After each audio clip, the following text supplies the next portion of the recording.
ಜೈ ಗುರುದತ್ತ. ಎಲ್ಲರೂ ಹೇಳಿ ಮಕ್ಕಳು, ಜೈ ಗುರುದತ್ತ, ಶ್ರೀ ಗುರುದತ್ತ.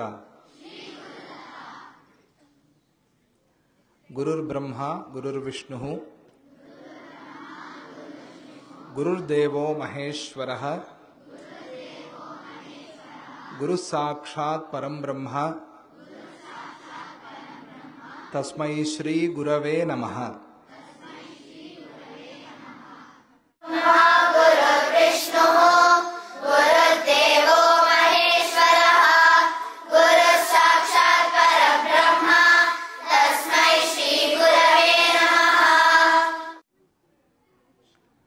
ನಮ್ಮ ಪೂಜ್ಯ ಗುರುದೇವರಾದಂಥ ಶ್ರೀ ಗಣಪತಿ ಸಚ್ಚಿದಾನಂದ ಸ್ವಾಮೀಜಿಯವರನ್ನ ಮನಸ್ಸಿನಲ್ಲೇ ಸ್ಮರಣೆ ಮಾಡಿಕೊಳ್ಳುತ್ತಾ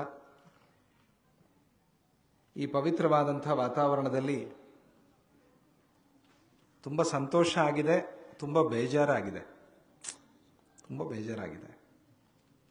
ಯಾಕೆ ಹೇಳ ಬೇಡವಾ? ನಾನು ಯಾಕೆ ನಿಮ್ಮ ವಯಸ್ಸಲ್ಲಿಲ್ಲ, ನಾನು ಯಾಕೆ ಪೂರ್ಣಚೇತನ ಸ್ಕೂಲಲ್ಲಿಲ್ಲ ಅಂತ ಬೇಜಾರಾಗಿದೆ.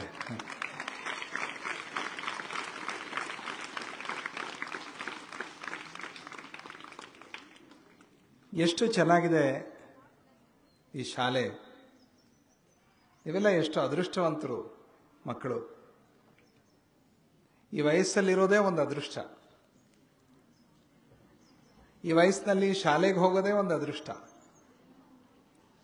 ಈ ವಯಸ್ಸಿನಲ್ಲಿ ಪೂರ್ಣಚೇತನ ಅಂತ ಶಾಲೆಗೆ ಹೋಗೋದು ಇನ್ನೂ ದೊಡ್ಡ ಅದೃಷ್ಟ.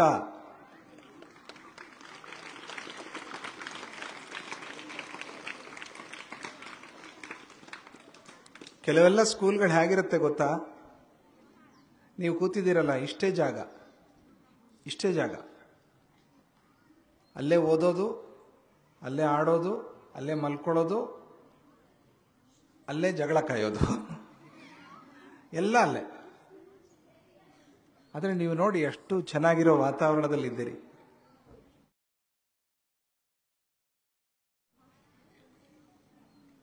ನನಗನ್ಸುತ್ತೆ ಇದು ಮೈಸೂರಲ್ಲಿದ್ದೀವ ನಾವು, ಎಲ್ಲೋ ನೈನಿತಾಲ್ ಹಿಮಾಲಯದಲ್ಲಿದ್ದೀವ ಅಂತ ಅನ್ಸುತ್ತೆ ಇಲ್ಲಿ ಬಂದ್ರೆ ಈ ಪಾಠಶಾಲೆಗೆ.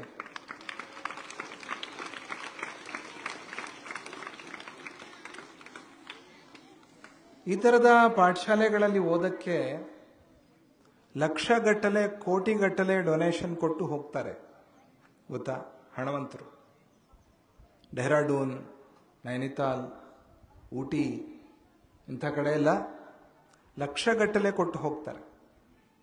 ಅಂಥದ್ರಲ್ಲಿ ಚೇತನಾ ಟ್ರಸ್ಟ್ನವರು ಬಹಳ ಒಳ್ಳೆ ಮನಸ್ಸಿನಿಂದ ಇಂಥ ಒಳ್ಳೆಯ ಸ್ಕೂಲನ್ನು ಏರ್ಪಾಟ್ ಮಾಡಿ ಇಲ್ಲಿ ನೀವೆಲ್ಲ ಮಕ್ಕಳು ಓದ್ತಾ ಇದ್ದೀರಿ. ಗಣಪತಿ ಸಚ್ಚಿದಾನಂದ ಆಶ್ರಮ, ಅವಧೂತ ದತ್ತಪೀಠಕ್ಕೂ ಪೂರ್ಣಚೇತನ ಸ್ಕೂಲ್ಗೂ ಸಂಬಂಧ ಇವತ್ತಿನದಲ್ಲ, ಬಹಳ ಹಳೆಯ ಸಂಬಂಧ. ಇಲ್ಲಿಂದ ನಮ್ಮ ಶಾಲೆಯ ಸ್ಟೂಡೆಂಟ್ ಕಿಶನ್ ನಮ್ಮನ್ನು ಇಂಟರ್ವ್ಯೂ ಕೂಡ ಮಾಡಿದ್ದಾರೆ ಪೂರ್ಣಚೇತನ ಸ್ಕೂಲಿಂದ.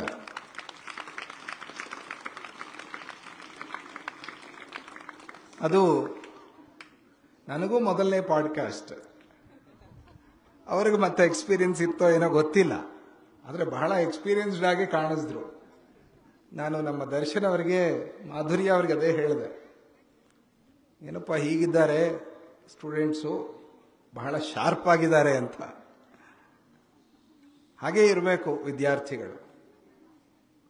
ಇವತ್ತು ಕೂಡ ಅಷ್ಟೇ, ಎಷ್ಟು ಚೆನ್ನಾಗಿ ನೀವೆಲ್ಲ ಭಗವದ್ಗೀತೆ, ಹನುಮಾನ್ ಚಾಲೀಸ ಎಷ್ಟು ಚೆನ್ನಾಗಿ ಹೇಳಿಸಿದ್ದಾರೆ ನಿಮ್ಮ ಟೀಚರು. ಒಳ್ಳೆ ಒಳ್ಳೆ ಭಜನೆಗಳು, ಸ್ವಾಮೀಜಿಯವರ ರಚನೆ ಮಾಡಿರುವಂತಹ ಭಜನೆಗಳು. ಗುರುವಷ್ಟಕ, ಗುರೋರಂಘ್ರಿ ಪದ್ಮೆ ಮನಶ್ಚೇನ್ನ ಲಗ್ನಂ ತತಃ ಕಿಂ ತತಃ ಕಿಂ ತತಃ ಕಿಂ ತತಃ ಕಿಂ.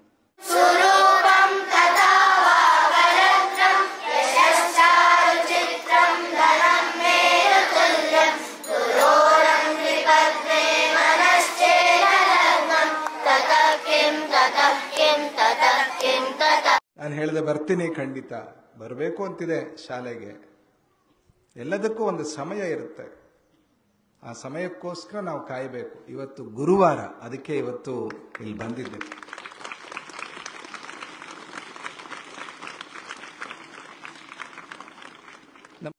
ಎಷ್ಟೋ ವರ್ಲ್ಡ್ ರೆಕಾರ್ಡ್ ಕೂಡ ಸಾಧಿಸಿದಿರಿ ನೀವು. ಎಷ್ಟು ಅದೃಷ್ಟ, ಎಷ್ಟು ಆಶ್ಚರ್ಯ ನೋಡಿ ನಿಮ್ಮ ವಿಚಾರದಲ್ಲಿ. ಭಗವದ್ಗೀತೆಯಲ್ಲಿ ರೆಕಾರ್ಡ್ ಸಾಧಿಸಿದ್ದಾಳೆ ಮೋಕ್ಷದ. ಹಾಗೆ 150 ಶ್ಲೋಕಗಳನ್ನು ಎಷ್ಟು ಗಂಟೆ ಅದು 30 ನಿಮಿಷದಲ್ಲಿ 150 ಶ್ಲೋಕ ಹೇಳಿ ಒಂದು ರೆಕಾರ್ಡ್ ಒಬ್ಬರು ಸಾಧಿಸಿದ್ದಾರೆ. ಇನ್ನೊಬ್ಬರು ಸಾಧನೆ ಏನು ಮಾಡಿದ್ದಾರೆ? ಅವರು ಅಸ್ಮಿ ಬ್ಲೈಂಡ್ ಫೋಲ್ಡ್. ಇದು ಕಣ್ಣಿಗೆ ಕಟ್ಕೊಂಡು ಗಾಂಧಾರ ವಿದ್ಯಾ ಅಂತ ಬಹಳ ಹಳೇದು, ನೋಡ್ದೇನೆ ಎಲ್ಲ ಹೇಳೋದು. ಅರ್ಜುನ ಮಹಾಭಾರತದಲ್ಲಿ ಮಾಡ್ತಾ ಇದ್ರಲ್ಲ ತಾನೆ, ಆಶ್ಚರ್ಯ ಆಗುತ್ತೆ. ದೊಡ್ಡ ದೊಡ್ಡ ಲೆಕ್ಚರರ್ಸೇ ಭಯ ಪಟ್ಕೊಂಡ್ಬಿಡ್ತಾರೆ. ಹಾಗೆ ವಿವೇಕಾನಂದರ ಬಗ್ಗೆ ಮಾತಾಡ್ತಾನೆ. ಗವರ್ನರ್ ಬಂದಾಗ ಕರೆಸಿದ್ವಿ ಮಹೇಶನ.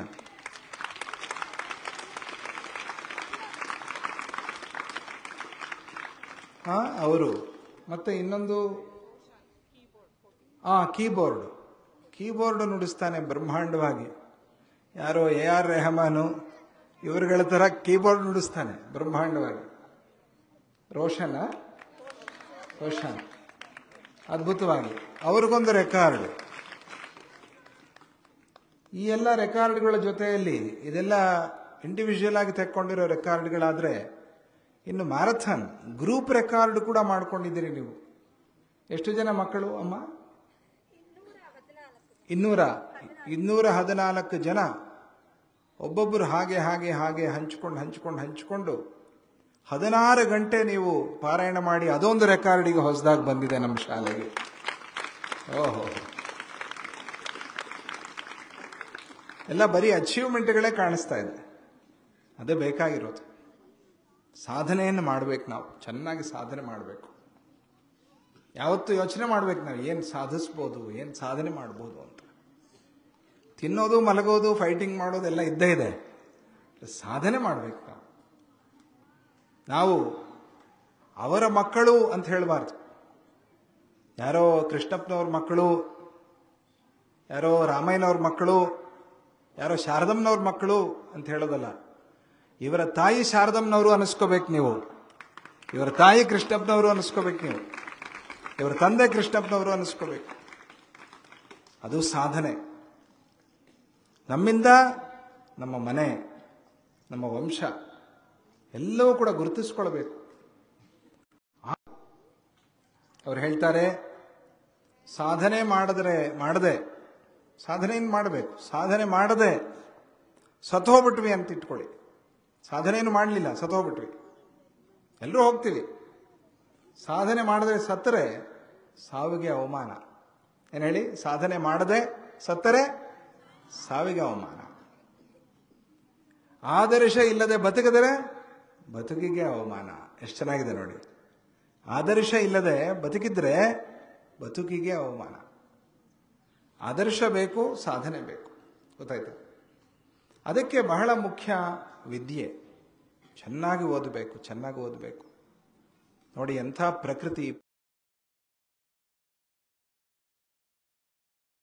ಪ್ರಕೃತಿಯನ್ನ ನೋಡ್ತಾ ಓದೋದು. ಪ್ರಕೃತಿಯಲ್ಲಿ ಎಷ್ಟಿದೆ ರೀ ಕಲಿಯಕ್ಕೆ, ಯಪ್ಪ ಅಲ್ವಾ?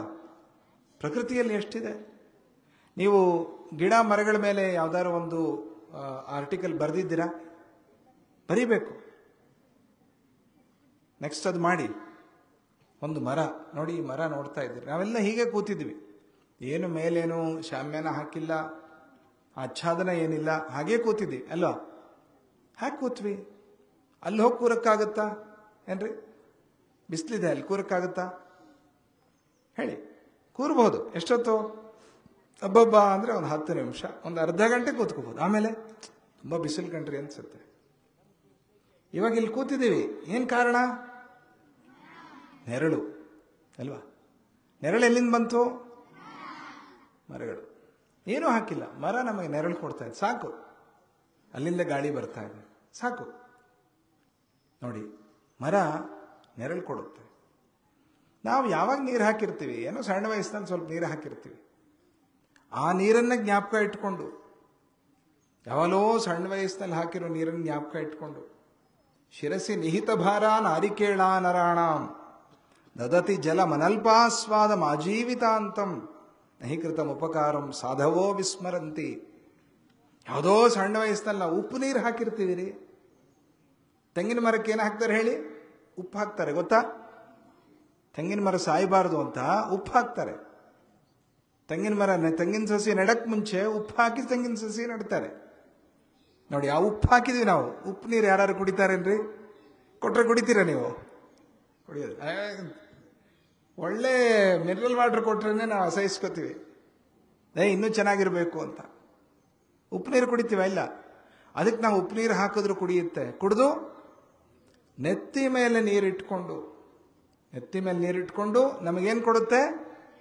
ಎಳ್ನೀರು ಕೊಡುತ್ತೆ, ಅಮೃತ ಕೊಡುತ್ತೆ. ನೋಡಿ ಹಾಗೆ. ಅಂದರೆ ನಾವು ಏನು ಪಡ್ಕೊಂಡಿರ್ತೀವಿ ಸಹಾಯ, ಅದನ್ನು ಯಾವತ್ತಿಗೂ ಮರಿಬಾರ್ದು. ಟೀಚರ್ಸ್ ಎಲ್ಲ ನಿಮಗೋಸ್ಕರ ಎಷ್ಟು ಶ್ರಮಪಟ್ಟು ನಿಮಗೆ ಪಾಠ ಹೇಳ್ಕೊಡ್ತಾರೆ ಅಲ್ವಾ? ಎಷ್ಟು ಶ್ರಮ ಪಡ್ತಾರೆ ಅವರು. ನಿಂತ್ಕೊಂಡು, ನೀವೆಲ್ಲ ಕೂತಿರ್ತೀರಿ, ಅವ್ರು ನಿಂತು ಪಾಠ ಮಾಡಬೇಕು, ನಿಂತೇ ಹೇಳಬೇಕು, ಅವ್ರು ನಿಂತಿರಬೇಕು, ನೀವೆಲ್ಲ ಕೂತು ಕೇಳ್ತಾ ಇರ್ತೀರಿ. ಶ್ರಮ ನಿಮಗೋಸ್ಕರ ಎಲ್ಲ ನೋಡ್ತಾ ಇರಬೇಕು, ಗಮನಿಸ್ತಾ ಇರಬೇಕು. ಅವರು ನಿಮಗೋಸ್ಕರ ಪಟ್ಟ ಕಷ್ಟವನ್ನು, ತಂದೆ ತಾಯಂದರು ನಿಮ್ಮನ್ನು ಓದಿಸೋಕ್ಕೆ ಎಷ್ಟು ಕಷ್ಟಪಡ್ತಾರೆ ಅವರು ಅಲ್ವಾ? ಎಷ್ಟು ಕೆಲಸಕ್ಕೆ ಹೋಗ್ತಾರೆ, ಸಂಪಾದನೆ ಮಾಡ್ತಾರೆ ನಿಮಗೋಸ್ಕರ.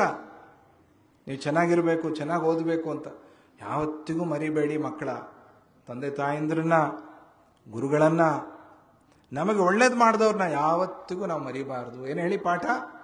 ಯಾವತ್ತಿಗೂ ಒಳ್ಳೇದು ಮಾಡಿದವ್ರನ್ನ ನಾವು ಮರಿಬಾರ್ದು. ನಾವು ಮರೆತು ಬಿಟ್ವಿ ಅಂದರೆ ಏನಾಗ್ತೀವಿ? ನಾವು ಕೃತಜ್ಞರಾಗ್ತೀವಿ. ಏನಾಗ್ತೀವಿ? ಕೃತಜ್ಞರಾಗ್ತೀವಿ. ಮರೀದೆ ಹೋದ್ರೆ ಏನಾಗ್ತೀವಿ? ಕೃತಜ್ಞರಾಗ್ತೀವಿ. ಏನಾಗ್ತೀವಿ? ಕೃತಜ್ಞರಾಗ್ತೀವಿ. ಕೃತಜ್ಞರಾಗಬೇಕೋ ಕೃತಜ್ಞರಾಗಬೇಕೋ ಹೇಳಿ? ಕೃತಜ್ಞರಾಗಬೇಕು ನಾವೆಲ್ಲ. ಅದು ಪ್ರಕೃತಿ, ಇಂತಹ ಪ್ರಕೃತಿ. ಇಲ್ಲಿ ಕೂತ್ಕೊಂಡು ನಾವೆಲ್ಲ ಆ ಪ್ರಕೃತಿಯಲ್ಲಿ ಓದ್ಕೋತಾ ಇದ್ದೀವಿ. ಆ ಪ್ರಕೃತಿ ಮಾತೆ ಎಷ್ಟು ಕೊಟ್ಟಿದ್ದಾಳೆ ನಮಗೆ. ಅದನ್ನು ನೋಡಿ ಬೆಳವಣಿಗೆ. ಅಂಥ ಶಾಲೆ ಇದು. ಹಳೆ ಕಾಲದಲ್ಲಿ, ಋಷಿಗಳ ಕಾಲದಲ್ಲಿ ಇತ್ತು ಗುರುಕುಲ ಪದ್ಧತಿ ಅಂತ. ಮತ್ತೆ ಇವಾಗ ಆ ಪದ್ಧತಿಯಲ್ಲಿ ನಡೀತಾ ಇರುವಂಥ ಶಾಲೆನೇ ಪೂರ್ಣಚೇತನ ಶಾಲೆ. ಇವಾಗ ನಾವು ನೋಡೋಕ್ಕಾಗಲ್ಲ. ಮಕ್ಕಳ, ನಿಮಗೆ ಹೇಳ್ತೀನಿ, ಜ್ಞಾಪಕ ಇಟ್ಕೊಳ್ಳಿ. ಇವತ್ತೆಲ್ಲ ನಿಮಗೆ ಈ ಶಾಲೆಯ ಬೆಲೆ ಗೊತ್ತಾಗೋದು ನೀವು 10ನೇ ಕ್ಲಾಸ್ ಮುಗಿಸಿ, ಇಲ್ಲೂ ಕಾಲೇಜ್ ಪ್ರಾರಂಭ ಆಗಬೇಕು, ಆದರೆ ಒಳ್ಳೆಯದು ಆಗತ್ತೆ ಅನ್ಕೋತಾ ಇದ್ದೀನಿ. ಈಗ ತಾನೇ ದರ್ಶನ್ ಅವ್ರು ಹೇಳ್ತಾ ಇದ್ರು, ಬೇಕಾದಷ್ಟೆಲ್ಲ ಇನ್ನೂ ಆಲೋಚನೆಗಳಿದೆ ಅಂತ, ಸಂಕಲ್ಪಗಳು. ಅದು ಎಲ್ಲ ಆಗಲಿ. ಇಲ್ಲಿ ಓದ್ತೀರಿ, PhD ಮಾಡ್ತೀರಿ, ಇನ್ನೆಲ್ಲ ಮೇಲೆಲ್ಲ ಓದ್ತೀರಿ. ಓದ್ಬಿಟ್ಟು ಕೆಲಸಕ್ಕೆ ಸೇರ್ಕೋತೀರಿ. AC ಹಾಕ್ಬಿಟ್ಟಿರ್ತಾರೆ, ಚಳಿಯೋ ಚಳಿ, ಅಲ್ಲಿ ಟೈಪ್ ಮಾಡ್ಕೊಂಡು ಕೂತಿರ್ತೀರಿ. ಆವಾಗ ಜ್ಞಾಪಿಸ್ಕೋತೀರಿ, ನಮ್ಮ ಪೂರ್ಣಚೇತನ ಶಾಲೆ ಎಷ್ಟು ಚೆನ್ನಾಗಿತ್ತು. ಮರೆಯಲ್ಲ ನೀವು. ಆವಾಗ ನಿಮಗೆ ಇದರ ನೆನಪಾಗುತ್ತೆ, ಅದ್ರ ಬೆಲೆ ಗೊತ್ತಾಗುತ್ತೆ. ಆಹಾ, ಎಷ್ಟು ಚೆನ್ನಾಗಿ ಓದ್ಕೊಂಡಿದ್ವಿ ನಾವೆಲ್ಲ, ಎಷ್ಟು ಚೆನ್ನಾಗಿತ್ತು ನಮ್ಮ ಶಾಲೆ ಅಂತೆಲ್ಲ ನಿಮ್ಗೆ ಜ್ಞಾಪಕ ಬರಬೇಕು. ಮರಿಬಾರ್ದು ನೀವು ಯಾವುದೇ ಕಾರಣಕ್ಕೂ. ನಾವು ಹಳೆಯದನ್ನ, ಪಡೆದ ಲಾಭವನ್ನ ಜೀವನದಲ್ಲಿ ಯಾವತ್ತಿಗೂ ಮರಿಬಾರ್ದು. ವಿದ್ಯಾ, ನಿಮ್ಮ ಯೂನಿಫಾರ್ಮ್ ಹಿಂದ್ಗಡೆ ಒಂದು ಪ್ರಿಂಟ್ ಮಾಡಿದ್ದಾರೆ. ಏನ್ ಮಾಡಿದ್ದಾರೆ? ಸಾ ವಿದ್ಯಾ ಯಾ ವಿಮುಕ್ತಯೇ. ಉಪನಿಷತ್ತಿನ ವಾಕ್ಯ ಇದು. ವಿದ್ಯಾ ಅಂದ್ರೆ ಏನು? ಯಾ ವಿಮುಕ್ತಯೇ ಸೈವ ವಿದ್ಯಾ. ಯಾವುದು ವಿಮುಕ್ತಿಗೋ ಅದು ವಿದ್ಯೆ. ವಿಮುಕ್ತಿ ಅಂದ್ರೆ ಏನು? ಫ್ರೀಡಮ್ ಫ್ರೀಡಮ್ ಫ್ರೀಡಮ್ ಅಂತಾರೆ. ಫ್ರೀಡಮ್ ಅಂದ್ರೆ ಏನು? ಫ್ರೀಡಮ್ ಅಂದ್ರೆ ನಾವು ಒಳ್ಳೆಯ ಧರ್ಮ ಮಾರ್ಗದಲ್ಲಿ ನಡೆಯಕ್ಕೆ ಬರುವಂಥ ಫ್ರೀಡಮ್ಮೇ ಫ್ರೀಡಮ್ಮು. ಗೊತ್ತಾಯ್ತಾ? ಅದಕ್ಕೆ ಅಲ್ಲಿ ಹಾಕಿದ್ದಾರೆ ನೋಡಿ, ಪೂರ್ಣಚೇತನ ನಿಮ್ಮ ಎಂಬ್ಲಮ್ ಏನಿದೆ ಅಲ್ಲಿ. ಎಂಬ್ಲಮ್ ಅಲ್ಲಿ ಗಮನಿಸಿದ್ದೀರಾ? ಏನೇನಿದೆ? ಲೋಗೋ ಇದೆ ತಾನೆ? ಅಲ್ಲ, ಲೋಗೋ ಅಲ್ಲಿ ಏನಿದೆ? ಪುಸ್ತಕ ಇದೆ. ಪುಸ್ತಕದೊಳಗೆ ಪೆನ್ ಇದೆ. ಗಮನಿಸಿಲ್ಲ ನೀವು? ಪೆನ್ ಇದೆ. ಇವಾಗ ಹುಡುಕ್ತಾ ಇದ್ದೀರಿ, ಎಲ್ಲಪ್ಪ ಪೆನ್ ಇದೆ ಅಂತ. ಪೆನ್ ಇದೆ, ಅದ್ರ ಮೇಲೆ ಏನಿದೆ? ಬರ್ಡ್ ಇದೆ. ಪುಸ್ತಕ, ಪೆನ್ನು, ಬರ್ಡ್, 3 ಇದೆ. ಏನರ್ಥ?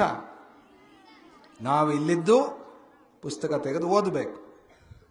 ಪುಸ್ತಕದಿಂದ ವಿದ್ಯೆ ಬರಬೇಕು, ಆ ವಿದ್ಯೆಯನ್ನು ಪಡ್ಕೋಬೇಕು, ಅದನ್ನು ಬರೆಯೋ ಶಕ್ತಿಯನ್ನು ಸಂಪಾದಿಸಬೇಕು. ಬರೆಯೋದು ಅಂದರೆ 10 ಜನಕ್ಕೆ ಹಂಚೋದು. ಇವತ್ತು ಈ ಚೇತನ ಟ್ರಸ್ಟ್ ಇಟ್ಟು ಇದನ್ನೆಲ್ಲ ಮಾಡ್ತಾ ಇದ್ದಾರಲ್ಲ, ನಿಮಗೆಲ್ಲ ವಿದ್ಯೆಯನ್ನು ಕೊಡ್ತಾ ಇದ್ದಾರಲ್ಲ, ನಿಮ್ಮ ಟೀಚರ್ಸ್ ಆಗಲಿ, ನಿಮ್ಮ ತಂದೆ ತಾಯಂದಿರಾಗಲಿ, ಹಂಚೋದು. ನಮಗೆ ಗೊತ್ತಿರೋದು 10 ಜನಕ್ಕೆ ಹಂಚ್ಕೋಬೇಕು. ನಾವು ಪೆನ್ ಬರಿಬೇಕು. ಹಾಗೆ ಯಾರು ವಿದ್ಯೆಯನ್ನು ಓದ್ತಾರೆ ಅವರು ಪಕ್ಷಿಯ ಹಾಗೆ ಎಗರು ಹೋಗ್ತಾರೆ.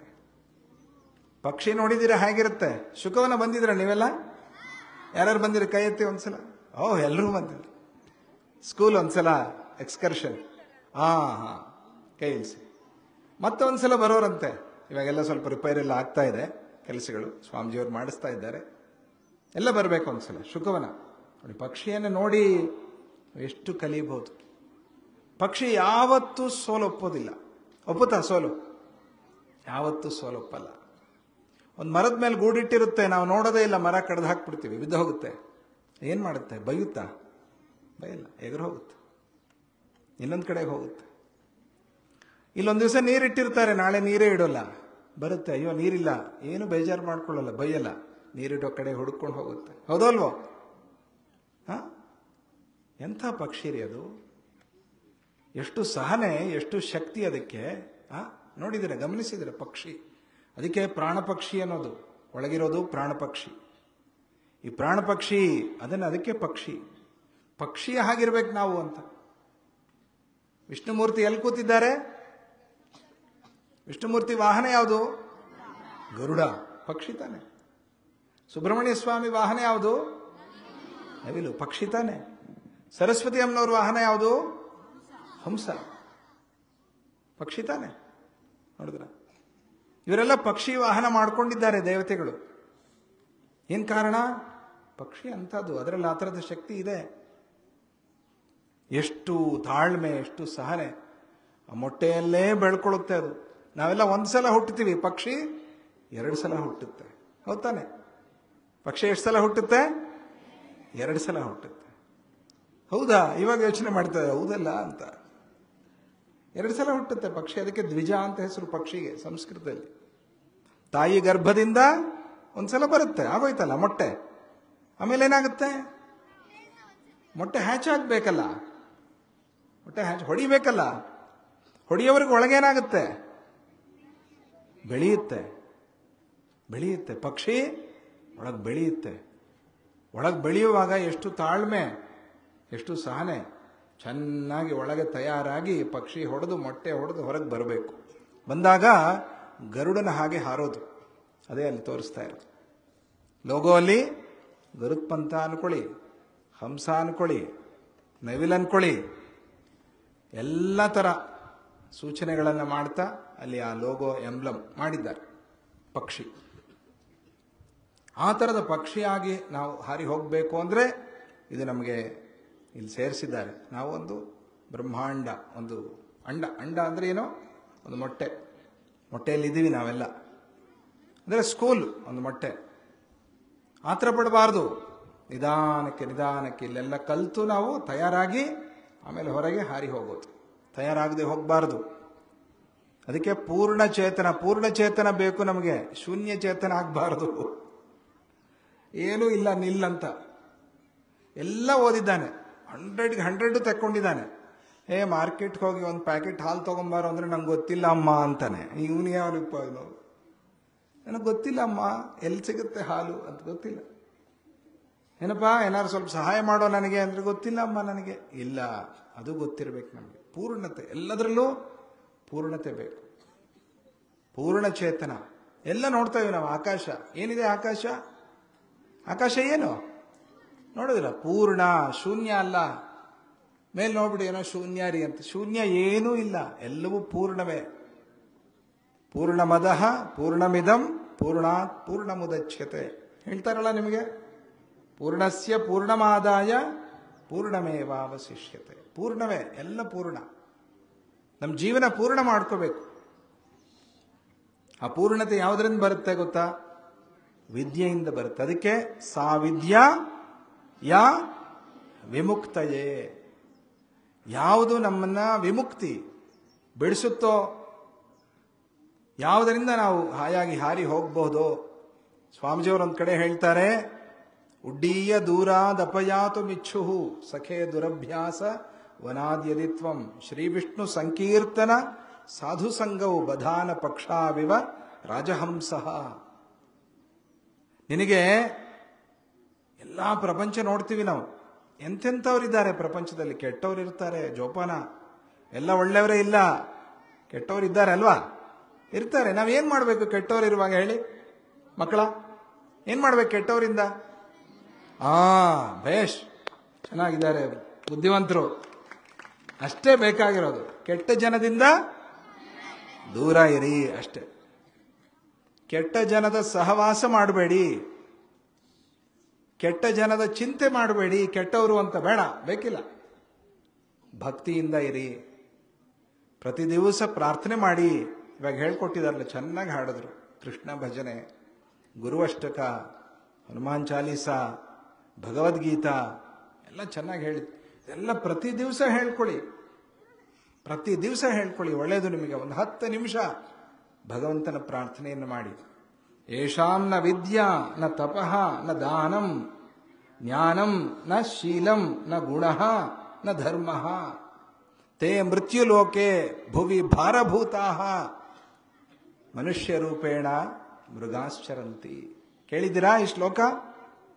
ಎಷ್ಟು ಅದ್ಭುತವಾದ ಶ್ಲೋಕ ಗೊತ್ತಾ ಇದು? ನಾವಂತೀವಿ ಪಶು ರೀ, ಪ್ರಾಣಿಗಳು ಅಂತ. ಅಲ್ಲವಂತೆ. ಯಾರು ಪಶು?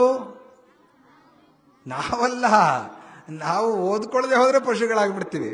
ನಾವು ಪಶು ಅಲ್ಲ, ನಾವು ಮನುಷ್ಯರೇ. ನಾವು ಮನುಷ್ಯರೇ, ನಾವು ಸೋಷಲ್ ಅನಿಮಲ್ ಅಷ್ಟೇ. ಅವುಗಳೆಲ್ಲ ಒಂಥರ ಅನಿಮಲ್ಸ್, ನಾವು ಸೋಷಲ್ ಅನಿಮಲ್ಸ್ ಅಷ್ಟೇ. ಆದರೆ ನಾವು ಓದ್ಕೊಂಡಾಗ ವಿದ್ಯೆಯಿಂದ ಪೂರ್ಣತೆ ಬರುತ್ತೆ ನಮಗೆ. ಓದ್ಕೊಳ್ಳದೆ ಹೋದ್ರೆ ಪೂರ್ಣತೆ ಇಲ್ಲ, ಪಶುತ್ವ ಬರುತ್ತೆ. ಅದಕ್ಕೆ ಯಾರಿಗೆ ವಿದ್ಯೆ ಇಲ್ವೋ, ಯೇಷಾಂ ನ ವಿದ್ಯಾ ಹೇಳಿ, ಯೇಷಾಂ ನ ವಿದ್ಯಾ ನ ತಪಃ ನ ದಾನಂ ಶೀಲಂ ನ ಜ್ಞಾನಂ ನ ಗುಣಃ ನ ಧರ್ಮಃ ತೇ ಮೃತ್ಯುಲೋಕೆ ಭುವಿ ಭಾರಭೂತಾಃ ಮನುಷ್ಯರೂಪೇಣ ಮೃಗಾಶ್ಚರಂತಿ. ಯಾರಿಗೆ ವಿದ್ಯೆ ಇಲ್ಲವೋ, ತಪಸ್ಸಿಲ್ವೋ, ತಪಸ್ಸಂದ್ರೆ ಏನು?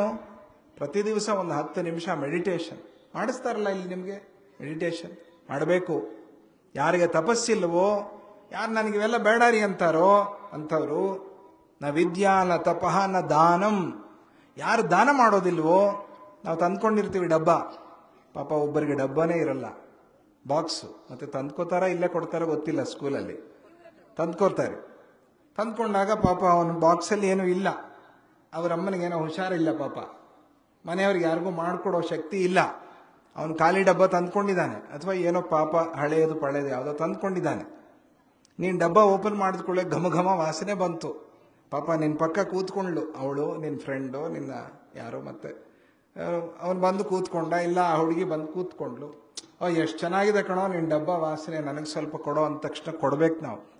ನಂದೇ ಇದು ಅಂತ ಬರೀ ನಾವು ಆ ಕಡೆ ತಿರ್ಕೊಂಡು ತಿನ್ನಬಾರ್ದು.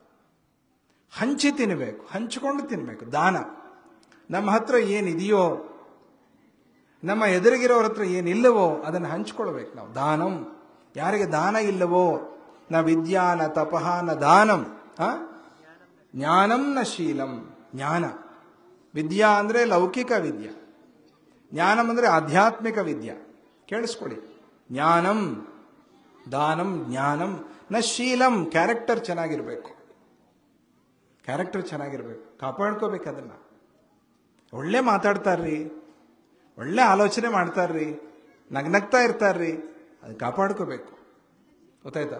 ಶೀಲಂ ನ ಶೀಲಂ ನ ಗುಣಃ. ಗುಣಗಳನ್ನು ಬೆಳೆಸ್ಕೋಬೇಕು. ರಾಮಾಯಣ ಎಲ್ಲ ಓದಬೇಕು, ಅರ್ಥ ಮಾಡ್ಕೊಳ್ಬೇಕು. ಗುಣಃ, ಒಳ್ಳೆ ಗುಣ ಬೆಳೆಸ್ಕೊಳ್ಬೇಕು. ಗುಣಃ ನ ಧರ್ಮ, ಧರ್ಮ ಮಾರ್ಗದಲ್ಲಿರಬೇಕು. ಯಾರಿಗೆ ಇವೆಲ್ಲ ಇಲ್ಲವೋ ಅವರು ಭೂಮಿಗೆ ಭಾರ.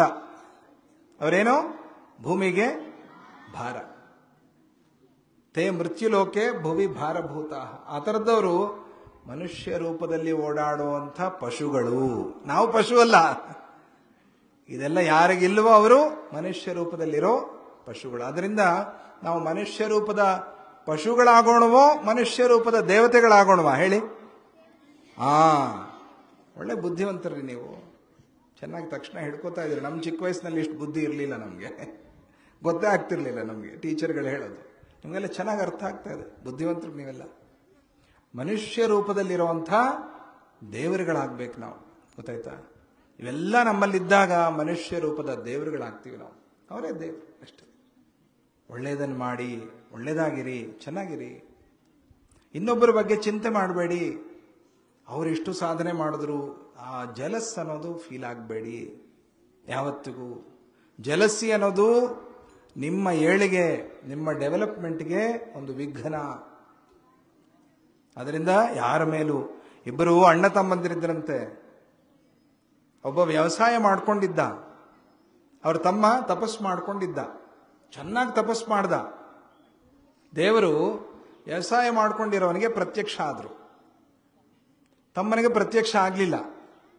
ವ್ಯವಸಾಯ ಮಾಡ್ಕೊಂಡಿರೋವಂಥ ಅಣ್ಣನಿಗೆ ಪ್ರತ್ಯಕ್ಷ ಆಗಿ ದೇವರು ಅದಾದ್ಮೇಲೆ ತಪಸ್ಸು ಮಾಡುವಂಥ ತಮ್ಮನ ಹತ್ರ ಹೋಗಿ ಪ್ರತ್ಯಕ್ಷ ಆದರು. ಆವಾಗ ತಮ್ಮ ಏನು ಕೇಳ್ದ ಗೊತ್ತಾ? ದೇವರೇ ದೇವರೇ, ನಾನು ತಪಸ್ಸು ಮಾಡೋ ನನಗೆ ತಾನೇ ನೀವು ಪ್ರತ್ಯಕ್ಷ ಆಗಬೇಕು, ನನ್ನನ್ನು ಬಿಟ್ಟು ನಮ್ಮ ಅಣ್ಣನಿಗೆ ಯಾಕೆ ಪ್ರತ್ಯಕ್ಷ ಆದ್ರಿ ಅಂತ ಕೇಳ್ದ. ಕೇಳಿದ ತಕ್ಷಣ ದೇವರೇನು ಮಾಡಿದ್ರು ಗೊತ್ತಾ? ಏನು ಮಾಡಿದ್ರು? ಅದೇ ಕ್ಷಣದಲ್ಲಿ ಮಾಯ ಆಗ್ಬಿಟ್ರು. ಯಾರೋ ತಪಸ್ಸು ಮಾಡಿರೋನಿಗೆ ಅದೇ ಕ್ಷಣದಲ್ಲಿ ಮಾಯ ಆಗ್ಬಿಟ್ರು. ಆಮೇಲೆ ಮತ್ತೆ ಕೂತ್ಕೊಂಡು ತಪಸ್ಸು ಮಾಡ್ದ. ಅಯ್ಯೋ ದೇವ್ರು ಬರಲಿ, ದೇವ್ರು ಬರಲಿ. ಬಂದರು. ಏನು ದೇವ್ರೆ ಹಾಗೆ ಬಂದ್ರಿ, ಹಾಗೆ ಹೊಟ್ಟೋದ್ರಿ ಅಂದರೆ, ಅಲ್ಲೋ ಕಣೋ, ನಿನ್ನ ಬಗ್ಗೆ ಯೋಚನೆ ಮಾಡೋದು ಬಿಟ್ಟು ನಿಮ್ಮ ಅಣ್ಣನಿಗೆ ಯಾಕೆ ಪ್ರತ್ಯಕ್ಷ ಆದೆ ಅಂತ ಕೇಳ್ತಾ ಇದ್ದೀಯಾ? ನಿಮ್ಮ ಅಣ್ಣ ತನ್ನ ಕೆಲಸವನ್ನು ತಾನು ಬಿಡಲಿಲ್ಲ, ನನ್ನ ಮೇಲೆ ಭಕ್ತಿಯಿಂದ ತನ್ನ ವ್ಯವಸಾಯವನ್ನು ತಾನು ಮಾಡ್ಕೊಂಡಿದ್ದ. ನಿನ್ನ ಕೆಲಸವನ್ನು ಬಿಟ್ಟೆ, ನಿಮ್ಮ ಅಣ್ಣನಿಗೆ ಯಾಕೆ ಪ್ರತ್ಯಕ್ಷ ಆದೆ ಅಂತ ಜಲಸ್ ಫೀಲ್ ಆದೆ. ಆದ್ದರಿಂದ ನಿನಗೆ ನಾನು ಪ್ರತ್ಯಕ್ಷ ಆಗಲಿಲ್ಲ, ಅವನಿಗೆ ಮೊದಲು ಪ್ರತ್ಯಕ್ಷ ಆದೆ. ನೋಡಿದ್ರ? ಅದಕ್ಕೆ ದೇವರು ಪ್ರಸನ್ನನಾಗಬೇಕು, ದೇವರ ಅನುಗ್ರಹ ಬೇಕು ಅಂತಂದ್ರೆ ಕಂಪ್ಯಾರಿಸನ್ ಬೇಡ, ಯಾರ ಜೊತೆನೂ ಕಂಪ್ಯಾರಿಸನ್ ಬೇಡ. ಮಹಾತ್ಮರನ್ನ ನೋಡಬೇಕು, ಅವರ ಚರಿತ್ರೆಯನ್ನು ತಿಳ್ಕೊಳ್ಬೇಕು, ಅವರ ಹಾಗೆ ನಾವು ಬೆಳಿಬೇಕು. ಎಲ್ಲ ಹಾಕಿದಾರಲ್ಲ, ದೊಡ್ಡ ದೊಡ್ಡವರ ಚಿತ್ರಗಳೆಲ್ಲ ಹಾಕಿದ್ದಾರೆ. ಮಕ್ಕಳ, ನೀವೆಲ್ಲರೂ ಚೆನ್ನಾಗಿ ಪೂರ್ಣಚೇತನ ಈ ಶಾಲೆಯಲ್ಲಿ ಓದಿ ವಿದ್ಯಾವಂತರಾಗಿ, ಪೂರ್ಣರಾಗಿ, ಜೀವನದಲ್ಲಿ ಪೂರ್ಣರಾಗಿ, ಪೂರ್ಣತ್ವ, ತೃಪ್ತಿ ಇರಬೇಕು. ನಾನು ಸಾಧಿಸಿದ್ದೀನಿ ಅನ್ನೋವಂಥ ತೃಪ್ತಿ ಇರಬೇಕು. ಹಾಗೆ ನೀವೆಲ್ಲ ಬೆಳೆಯಿರಿ. ಇನ್ನೇನು ಪರೀಕ್ಷೆಗಳು ಕೂಡ ಹತ್ರ ಬರ್ತಾ ಇದೆ. 10ನೇ ತರಗತಿ ಮಾರ್ಚ್ನಲ್ಲಿ. ಚೆನ್ನಾಗಿ ಎಲ್ಲರೂ ಕೂಡ ಓದಿ. ಇಲ್ಲಿಯ ಶಾಲೆಯ ಯಾರ್ಯಾರು ಉಪಾಧ್ಯಾಯರು, ಉಪಾಧ್ಯಾಯಿನಿಯರು ಇದ್ದೀರೋ, ನಿಮ್ಮ ತಂದೆ ತಾಯಂದಿರು, ನಿಮ್ಮ ಪೋಷಕರು, ಈ ಶಾಲೆಯನ್ನು ನಡೆಸ್ತಾ ಇರೋವಂಥವ್ರು ಎಲ್ಲರಿಗೂ ಕೂಡ ಭಗವಂತನ ಅನುಗ್ರಹವಾಗಲಿ. ಚೆನ್ನಾಗಿ ಓದಿ ವಿದ್ಯಾವಂತರಾಗಿ ಆಶ್ರಮಕ್ಕೆ ಬನ್ನಿ. ಎಲ್ಲ ಭಜನೆಗಳನ್ನೆಲ್ಲ ಕಲೀರಿ. ಕಲ್ತಿದ್ದೀರಿ ಮರಿಬೇಡಿ. ಕೀಬೋರ್ಡ್ ಚೆನ್ನಾಗಿತ್ತು, ವಯಲಿನ್ ಚೆನ್ನಾಗಿತ್ತು, ಮೃದಂಗ ಏನು ಹೆಸರುಪ? ಸುಹಾಸ್. ಮೃದಂಗ ಚೆನ್ನಾಗಿತ್ತು ಎಲ್ಲ. ಜೊತೆಗೆ ಹನುಮಾನ್ ಚಾಲೀಸ ಅಂತೂ ಕಣ್ಣು ಮುಚ್ಕೊಂಡು ನೀವು ಹಾಡ್ತಾ ಇದ್ರೆ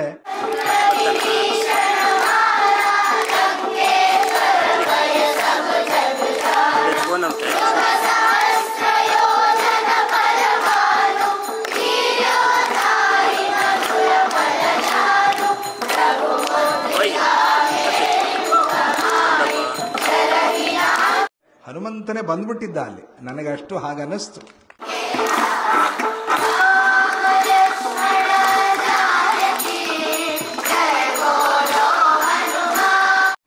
ಮಕ್ಕಳೆಲ್ಲ ಭಕ್ತಿ ಶ್ರದ್ಧೆಯಿಂದ ಹಾಡ್ತಾರೆ. ಯಾರು ಕೂಡ ಇವರಂತೂ ಚಪ್ಪಾಳೆ ಹಾಕಿದ್ದು. ನನ್ನ ಹೆಸರೇನು ಗೊತ್ತಿಲ್ಲ. ಇವರಿಬ್ಬರು ಚೆನ್ನಾಗಿ ಜೋರಾಗಿ ಚಪ್ಪಾಳೆ ಹಾಕ್ಕೊಂಡು ಹಾಡ್ತಾ ಇದ್ರು. ಸಂತೋಷ ಆಯ್ತು. ನಾವು ಹಾಗೆ ಇರಬೇಕು. ಭಕ್ತಿ ಶ್ರದ್ಧೆಗಳಿಂದ ನೀವೆಲ್ಲ ಚೆನ್ನಾಗಿ ಓದಿ. ನಿಮಗೆಲ್ಲ ಒಳ್ಳೆ ಭವಿಷ್ಯ ಇದೆ. ನಮ್ಮಿಂದ ಸಮಾಜಕ್ಕೆ ಏನಾದ್ರು ಒಳ್ಳೇದಾಗಬೇಕು, ಒಳ್ಳೆ ಕೆಲಸಗಳನ್ನು ಮಾಡಬೇಕು. ಪ್ರಕೃತಿ ಮೇಲೆ ಪ್ರೀತಿಯನ್ನು ಬೆಳೆಸ್ಕೊಳ್ಳಿ. ಹಾಗೆ ಪಶು ಪಕ್ಷಿಗಳ ಬಗ್ಗೆನೂ ಯೋಚನೆ ಮಾಡಿ. ಏನೋ ನಾವು ತಿಂದ್ವಿ ಇದ್ಬಿಟ್ವಿ, ಹಾಗಲ್ಲ, ಹಾಗಿರಬಾರ್ದು. ಚೆನ್ನಾಗಿ ಓದ್ಕೊಂಡು ಏನು ಕೆಲಸ ಬೇಕಾದ್ರೂ ಮಾಡ್ಬೋದು. ವಿದ್ಯಾವಂತರಾಗಿ ಏನು ಕೆಲಸ ಬೇಕಾದ್ರೂ ಮಾಡ್ಬೋದು. ಯಾವ ಕೆಲಸವೂ ಕಮ್ಮಿ ಇಲ್ಲ. ಯಾವುದೋ ಅವಮಾನ ಅಲ್ಲ, ಏನು ಬೇಕಾದ್ರೆ, ಆದರೆ ವಿದ್ಯಾವಂತರಾಗಿರ್ಬೇಕು. ನಮಗೆ ಇಷ್ಟವಾದ ಕೆಲಸ ಆಮೇಲೆ ಮಾಡ್ಕೋಬಹುದು. ದೇಶಭಕ್ತಿಯನ್ನೇ ಬೆಳೆಸ್ಕೊಳ್ಳಿ, ದೇವಭಕ್ತಿಯನ್ನೇ ಬೆಳೆಸ್ಕೊಳ್ಳಿ. ಗೊತ್ತಾಯ್ತಾ? ಏನು ದೇಶಭಕ್ತಿ, ದೇವಭಕ್ತಿ. ದೇಹಭಕ್ತಿ ಅಲ್ಲ, ದೇಹಭಕ್ತಿ ಕಮ್ಮಿ ಮಾಡ್ಕೋಬೇಕು. ದೇವಭಕ್ತಿ ಬೇಕು, ದೇಶಭಕ್ತಿ ಬೇಕು. ಹಾಗೆ ನೀವೆಲ್ಲರೂ ಕೂಡ ಚೆನ್ನಾಗಿ ಬೆಳೆಯಿರಿ, ಚೆನ್ನಾಗಿ ವಿದ್ಯಾವಂತರಾಗಿ ಈ ಶಾಲೆಗೆ, ಇಲ್ಲಿಯವರಿಗೆಲ್ಲರಿಗೂ ಕೂಡ ದರ್ಶನ್ ತುಂಬ ಚೆನ್ನಾಗಿ ಒಳ್ಳೆ ಕೆಲಸಗಳನ್ನು ಮಾಡ್ತಾ ಇದ್ದಾರೆ, ಹೇಳ್ತಾ ಇರ್ತಾರೆ ಆವಾಗವಾಗ. ಆಶ್ರಮಕ್ಕೆ ಬಂದು ತುಂಬ ಸಂತೋಷ. ಪೂರ್ತಿಯಾಗಿ ನೀವು ಭಗವದ್ಗೀತೆಯನ್ನು ಕಲಿತು ಆಶ್ರಮದಲ್ಲಿ ಪರೀಕ್ಷೆ ಕೊಟ್ಟು ದೊಡ್ಡ ಸ್ವಾಮೀಜಿಯವರು ಗೋಲ್ಡ್ ಮೆಡಲ್ ಕೊಡ್ತಾರೆ. ನೀವೆಲ್ಲ ಗೋಲ್ಡ್ ಮೆಡಲ್ ತಂದ್ಕೋಬೇಕು ಅಂತ ನನಗೆ ಆಸೆ. ಏನಮ್ಮ ಗೋಮತಿ, ಎಲ್ಲರಿಗೂ ಕಲಿಸ್ಬೇಕು. ಹಾಗೆ ಮಂಜುಳಾ ಅವರು ಕೂಡ ಬಹಳ ಚೆನ್ನಾಗಿ ಸಂಸ್ಕೃತದಲ್ಲಿ ಮಾತಾಡಿದ್ರು. ಸಮ್ಯಕ್ ಉಕ್ತವತಿ. ಸರ್ವೇಭ್ಯಃ ಸುಪ್ರಭಾತಂ. अस्माकं स्वरचिन्तनशालायाम् अद्य गुरुवन्दना कार्यक्रमः प्रचलति. अस्मिन् शुभसन्दर्भे सर्वेपि संस्कृतं पाठनीयः. एते सर्वेपि संस्कृतम् अभ्यसन्तु, तेन ಜ್ಞಾನಪೂರ್ಣತ್ವಂ ಭವತಿ. ಚೆನ್ನಾಗಿ ಸಂಸ್ಕೃತ ಕಲಿಯಿರಿ, ನಿಮಗೆಲ್ಲರಿಗೂ ಕೂಡ ಒಳ್ಳೆಯದಾಗಲಿ. ಎಲ್ಲ ಭಾಷೆಗಳು ಗೊತ್ತಿರಬೇಕು. ಇಂಗ್ಲೀಷು ಚೆನ್ನಾಗಿ ಕಲಿಯಿರಿ, ಕನ್ನಡ ಚೆನ್ನಾಗಿ ಕಲಿಯಿರಿ, ಕನ್ನಡದಲ್ಲಿ ಮಾತಾಡಿ, ಅದು ಬಹಳ ಮುಖ್ಯ. ನಮ್ಮ ಭಾಷೆಯನ್ನು ನಾವು ಬಿಡಬಾರದು. ಹಾಗೆ ಸಂತೋಷ. ನಿಮಗೆಲ್ಲರಿಗೂ ಕೂಡ ಶುಭವಾಗಲಿ. ಜೈ ಗುರುದತ್ತ, ಶ್ರೀ ಗುರುದತ್ತ.